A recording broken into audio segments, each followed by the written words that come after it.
Number 107 of social linguistic 510।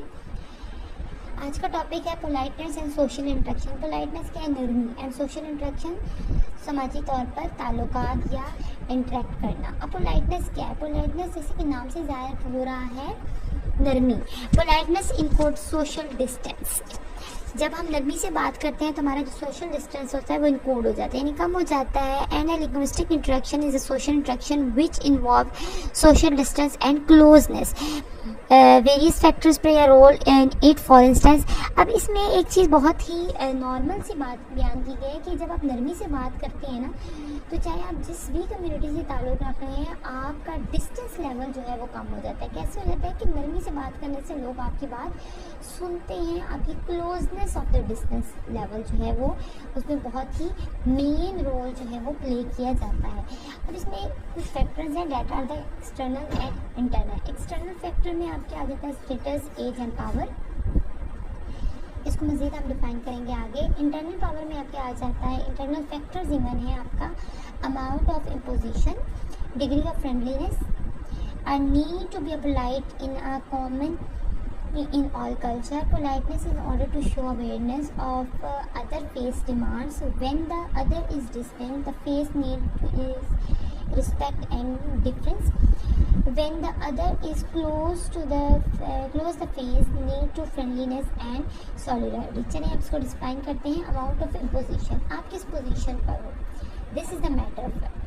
आप अगर senior हैं और आप पोलाइटनेस से बात कर रहे हैं तो आपकी बात ज़्यादा सुननी चाहिए। इसी तरह अगर आप छोटे हैं और आपकी बात में नरमी है तो सुनने वाला आपकी बात को ज़रूर सुनेगा। इसी तरह डिग्री ऑफ फ्रेंडलीनेस, आप कितनी हद तक आपके उस इंसान से या उस कम्युनिटी से फ्रेंडलीनेस है, किस हद तक आप उससे दोस्ताना है या नहीं है, दोनों चीज़ें इसमें आ जाती हैं। Need of the polite to be polite in common in all culture. तकरीबन तमाम कल्चर्स में नरमी की बहुत सख्त ज़रूरत है। कोई भी कल्चर ऐसा नहीं है जो कि सख्ती से बात करने की तरफ जो है वो लेके जाता है। इसी तरह अगर आप देखें तो politeness in order to show awareness of other face demands.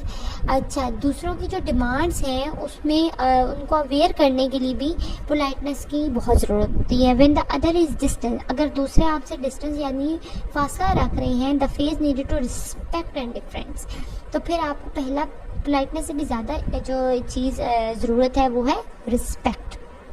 When other is close, अगर दूसरे क्लोज हैं, the face of the friendliness and solidarity, तो फिर आपको अपनी बात रखने के लिए फ्रेंडलीनेस होना जो है वो ज़रूरी है। Ideas of politeness vary from culture to culture, ये बहुत इंपॉर्टेंट पॉइंट है।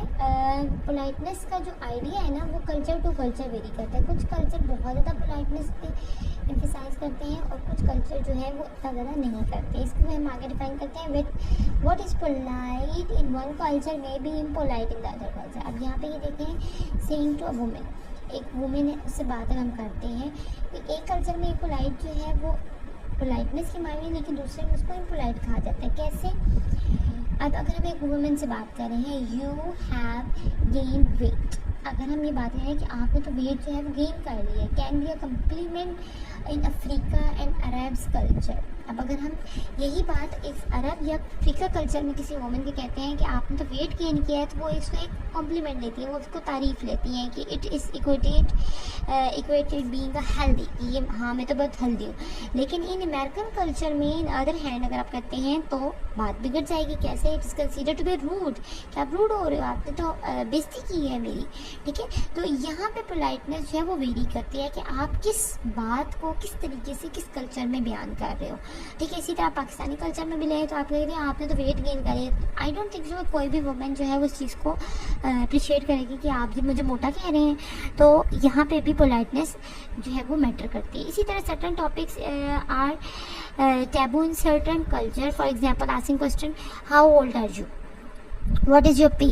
अब ये कुछ क्वेश्चन हैं जो हम पूछते हैं तो कुछ लोग इसका बहुत फ्रेंडली आंसर देते हैं और कुछ लोग जो है उसको माइंड करते हैं। अब इसी तरह आगे आ जाते हैं, also certain politeness strategies make be refusal easy.